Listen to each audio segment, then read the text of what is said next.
PlayStation comments on day one games coming to the PlayStation Plus subscription service, and Xbox continues to do well in Japan.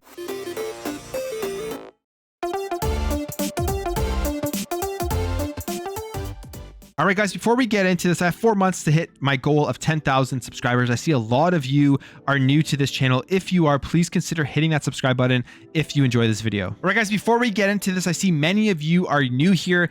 If you are new to the channel, you enjoy what you see throughout this video, please consider hitting that subscribe button. Trying to hit 10K subscribers by the end of the year. So if you like what you see, join the community, and let's talk games. The debate between PlayStation Plus and Xbox Game Pass is something that we are going to continue to see as the generation goes on. And the biggest difference right now between these two services are those day one first party releases that come to Xbox Game Pass and are not there for PlayStation Plus. Now, my opinion is that PlayStation will eventually bring their first party games over to the service, but we got some more information here from Shuhei Yoshida, who commented on this.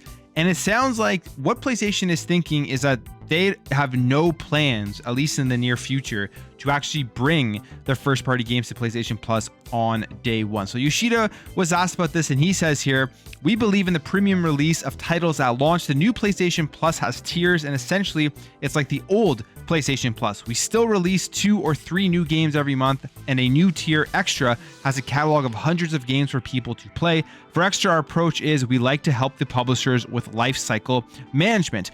I was managing first party at PlayStation, so I know what it's like in the movies. A movie comes out at the theater first, then goes to pay-per-view or a subscription service or free TV, every time generating new revenue and reaching out to a broader audience." Which I see what he's saying there, but I also kind of disagree right now in the current state of the markets that we're in terms of movies and TV shows. When you look at subscription services and you see companies like Netflix and Amazon Prime producing their own big first party stuff, and they're putting them right into their subscription service right away in order to try to increase the amount of people subscribing to their services. So I think in general, making that comparison to the movies, times have definitely changed from where that was the regular life cycle.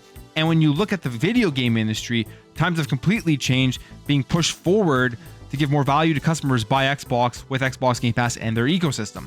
Continues on here saying, "In the same kind of way, we believe in the premium release of a title at launch, and after maybe 6 months or 3 months or 3 years, when the game sales come down, inclusion into this service, PlayStation Plus Extra, can help introduce these games to a new, broader audience." And I 100% agree with that section of what he's saying, because we see this also with Xbox Game Pass, where games come into the service a year later, maybe just months later, or maybe many years later, and you see more people playing it. You see developers talking about how this has helped increase the sales of those games by putting them into the subscription service and breathing that new life where people had kind of forgotten about the games. They see it coming out to Game Pass, they play it, they enjoy it, and then they go ahead and they spend in-game money on it, or they actually buy the full-priced game. Finally, here he says some people might have missed these games when they came out, and it's a great chance to play and generate word of mouth, or if there's DLC or a sequel going, we can help elevate interest to a broader audience about the franchise. So we are encouraging publishers to make use of these services in managing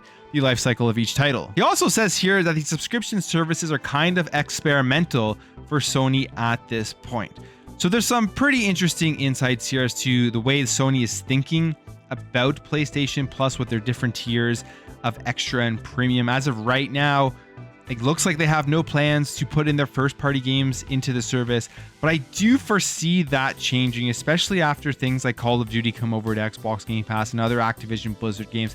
Games like Starfield and Redfall make their way into the service, because I think that's going to push a ton of people to sign up to Xbox Game Pass. And we're already seeing Xbox Game Pass grow all the time without those titles in there.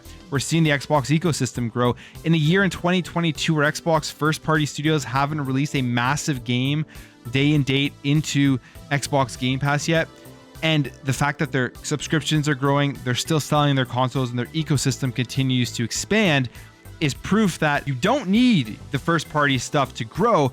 But I think that narrative is going to be completely elevated once the first party starts coming in, and it grows exponentially from there. And I feel like Sony's going to look at these numbers, and they're going to see, in order to really grow the subscription service, in order to get that money from subscription services where you're getting money out of customers on a monthly basis, and it's just much better for your overall business, they're going to want to be putting their games in there as well, just like they did with putting games onto PC. I remember them saying they were never going to be putting games anywhere other than where PlayStation is.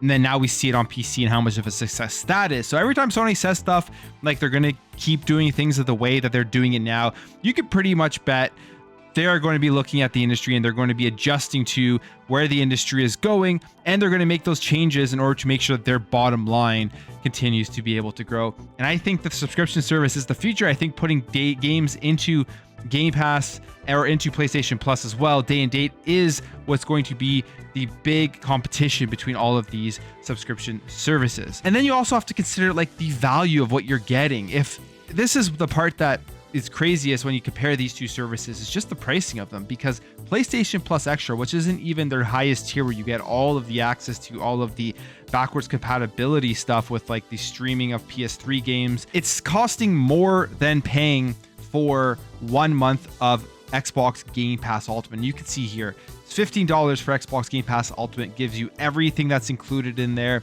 with the first party games, day and date. You also get the addition of EA Play and all of the features that come with that, and just a bunch of other great features like perks.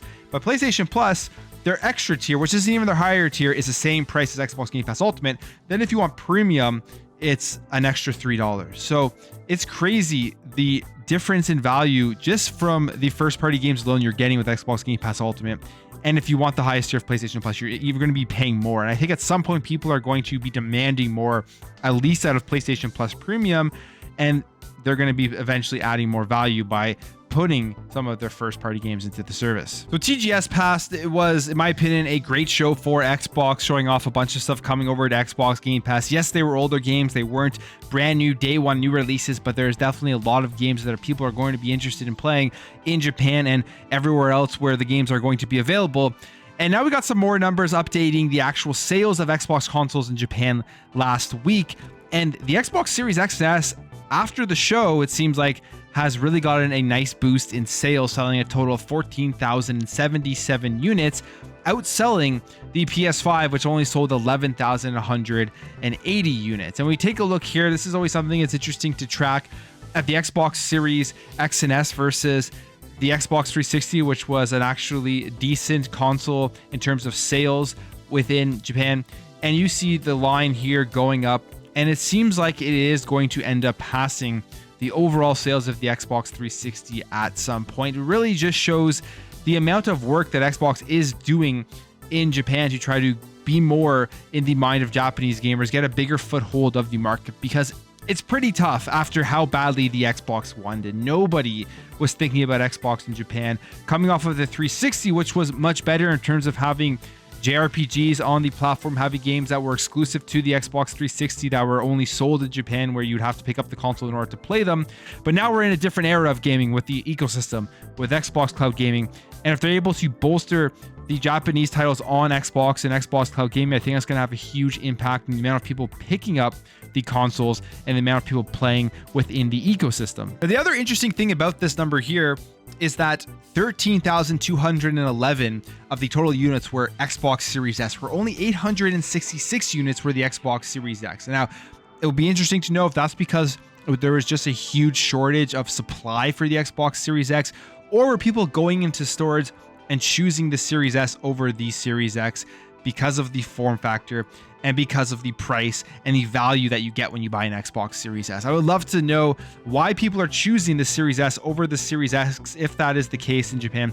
I feel like for a lot of people, just literally how tiny it is in that region of the world will be something that really incentivizes them to go out and pick that up over the Series X, because it plays games great. Everything that you play on the Series S, it does what it's supposed to do, especially for the price that you're paying for it. I absolutely love my Xbox Series S. And the future of the performance of Xbox in Japan is going to be very interesting, especially after the numbers that Sarah Bond gave to us in terms of the work that they are doing over there, with more than 250 Japanese teams that are currently developing games for the Xbox. What that means, we don't know. Are these partnerships where the games are going to be coming into Xbox Game Pass? Are they going to be exclusive to the Xbox ecosystem? Are these just third-party developers where previously on the Xbox One they didn't put their games on Xbox and now they are?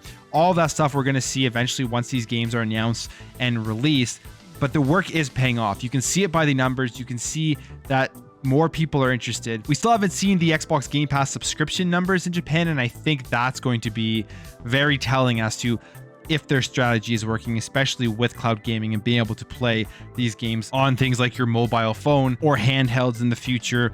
Logitech G Cloud, stuff like that over there. If there's ability to play Xbox Game Pass on a mobile gaming device, that's going to push Game Pass even further in the Japanese market. But that's it from you guys. Let me know your thoughts on the stuff that Yoshida said about day one games coming over to PlayStation Plus and Xbox in Japan. Are you happy with the work that they have been doing? Do you think it's going to continue to grow? And do you think at the end of this generation, Xbox will sell more than they did during the Xbox 360 generation? If you enjoyed this video, make sure to hit that thumbs up button. If you're new here, you liked what you saw, consider hitting that subscribe button. Thank you all for watching. Thank you for your support, and I'll catch you in the next video.